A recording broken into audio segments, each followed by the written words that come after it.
Hello, I'm Yasir. Today I will try to uh, solve SIR model.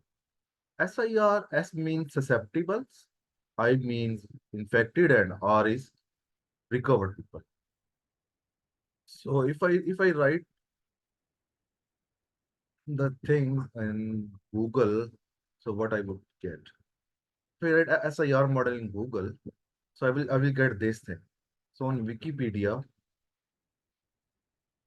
the model is already given on the Wikipedia. So I will use that model and try to solve using the Matlab solver. The Matlab is a software. So there are some built-in function in Matlab which can be used to solve differential equations. So here, this is the model.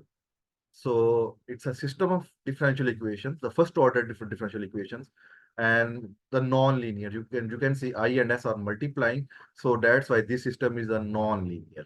So IS beta IS is the non-linear term it contains.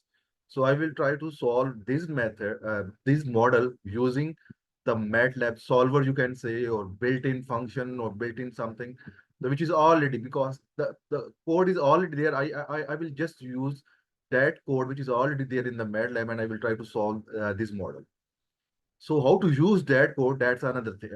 Yeah, I will today I will teach how to use that particular code to solve this model. So for doing that, I open the M files in MATLAB. In new, I will open the new file, new script. So in the new file, I will start with CLC, clear screen, and clear all the memory clear and close all some windows is open that will be closed. So you can see there are two parameters.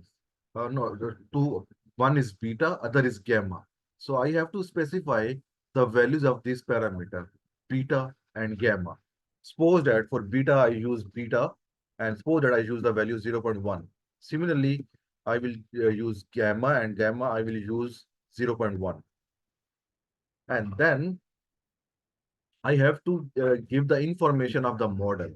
For giving the information of the model, uh, I use a function. Suppose that the function is a, and the input. What is the input?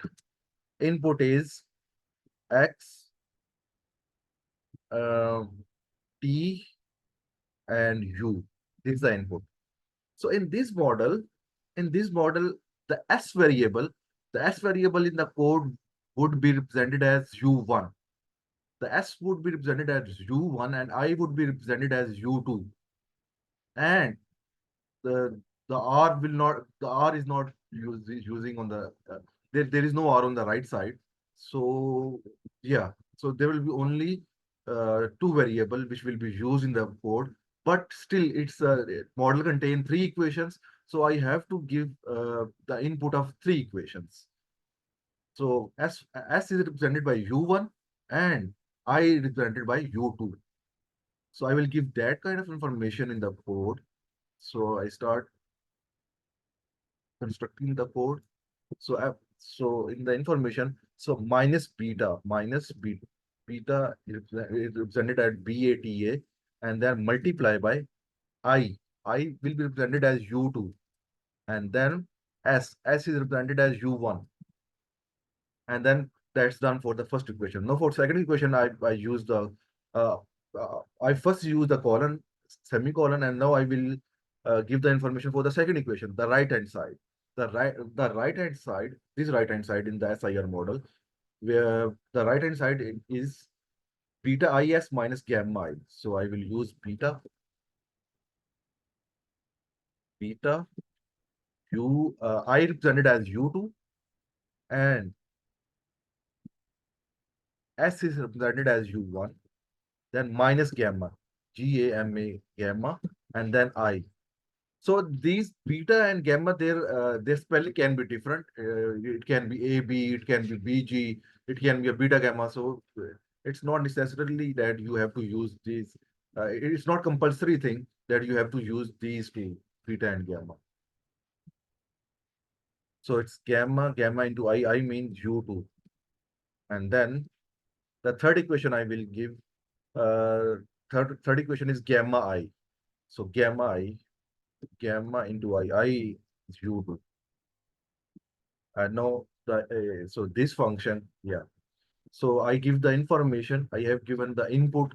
Now for the output, output I will use the independent variable. Suppose that I choose the t as the independent variable for the output and v as the dependent variable for the output.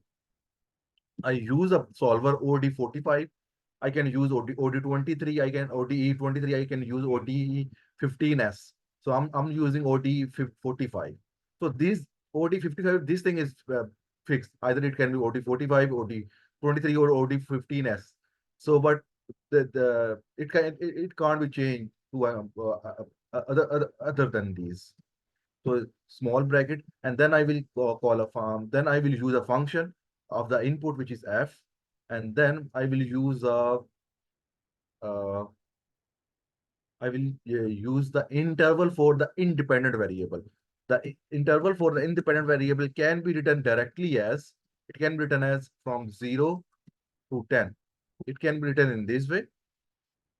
And then I have to use the initial condition. Suppose that first initial condition is 1, and then 2, and then 3. And but remember that I will discuss one thing later. So that's TV, and then no, I plot for the output. I will plot the different solutions. So suppose that, so I have to I have to choose some condition that also fits the model. So condition can be different, but for just solving the model, I'm using 1, 2, 3. Initially, suppose that there was one susceptible and the two infected, and initially there were three recovered people. So that was the initial condition. Now for the output, I will use T. You can change this initial condition. It depends upon what is happening physically at initial point. If susceptible was 0, infected was 0, so only there was recovered, then you can use that initial condition as well. So now for the plot, I will use the independent variable t, and a dependent variable I have v for output. For susceptible, it would be a v, these colon comma 1, and then it will be read as colon or it is with this sign, the double dot, and then the t, and then the second variable, the I represented as this one with 2, and the recovered one. The recovered one is represented as 3, and no, it's now I will try to run this code. If I press, if I run the code, first I have to save it. First I have to save it, and then I will run this code. Then it will be done.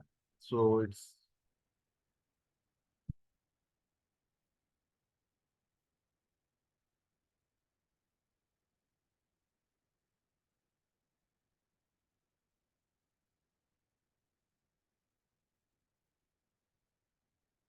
so this is these are the plots. So yeah, for the first susceptible should be represented with the solid line, and then the infected would be represented with the dashed line. It's taking time. Dash,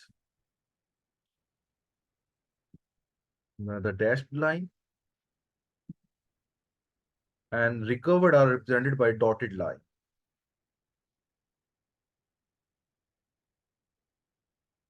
No, I run it. If I run this, so yeah, this is the code. So the solid line means susceptibles, the dash line mean infected, and the dotted line, dotted curve, you can say, not line, dotted curve represent the recovered people. So that's the output. So it takes this information, this function, and it gives that kind of matrix. Also, it also takes the initial condition. 1, 2, 3 are the initial condition.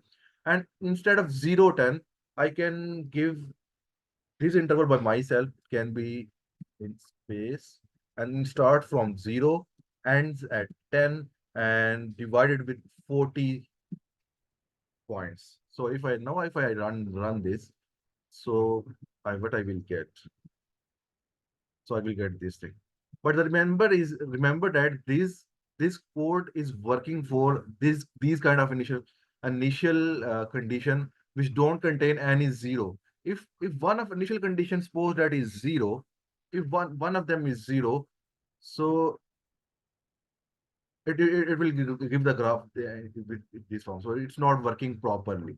So for handling that thing, I will try to present some other schemes and in my future videos. But here, you remember things for this particular solver, this particular MATLAB built-in function cannot built-in code cannot solve properly for this system. So no, yeah, it's all again susceptible or all zero. Then other two lines are fine enough. So because I think if one of initial condition is zero, so the all zero, so it will have this. So it might be that the code is working properly, but the problem is that you have to, for getting a solution, you have to give the non-zero. All the conditions should be non-zero. So because if this one is zero, this one is zero, then what will happen? No, it's working for these kind of initial condition. So different condition will give the, because if the code is zero, then that will work. It will work. So also you can verify your initial condition. Initially it was starting from zero. So here that was infected. Infected initially was zero, and then susceptible one, and recovered was 5. So initial condition means the initial condition are satisfied from this figure. And if I use this as 0 as well,